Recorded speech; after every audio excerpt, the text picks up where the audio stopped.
My father, he was a very handsome young man. So says my mother. She tells me that he was jovial and he was happy and funny, and he was a prankster. He loved playing pranks on all the older people. Pranks that made the older generation laugh and roll over. And so they loved him. Well, he was a classmate of my mother's elder brother. So he came often and they really liked him a lot. But my grandmother didn't like him and found a fault. Well, it wasn't really his fault that he was poor. He couldn't help it. His parents died when he was very young, and his eldest brother had to look after 5 siblings. So, well, my grandmother didn't think that he would make a good match, and so brought suitors for my mother, sons from doctors and bankers and people who were doing very well. But my mother wasn't interested. They stole and went on dates. Now, this was in 1930-something, and so dates were very simple.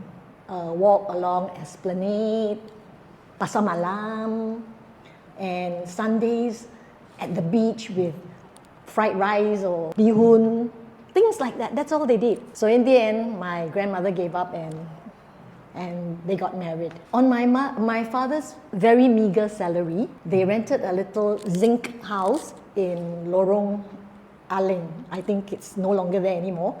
And it was like a little kampong. They were very welcoming and they were lovely, you know, like those old kampong village kind. They were all very happy.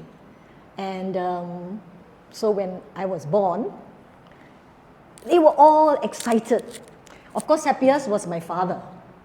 My father would spend every Sunday, every weekend, making sure that he spent time with me and my mom. And when I grew up big enough to stand at the gate and wait for him to come home, he was so happy every day. When he sees me, he would open the gate and then he would check me from top to toe, make sure no bruise, no mosquito bites.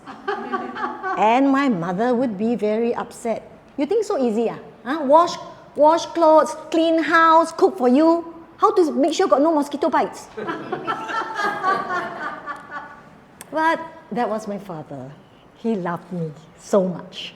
Then when I was old enough to kind of sit on his bicycle on a little rattan kind of a baby chair, you know, in those old days, he would tie that rattan chair on his bicycle and he would cycle me around the village, showing me the village. Actually, I think he was showing me off to the villagers.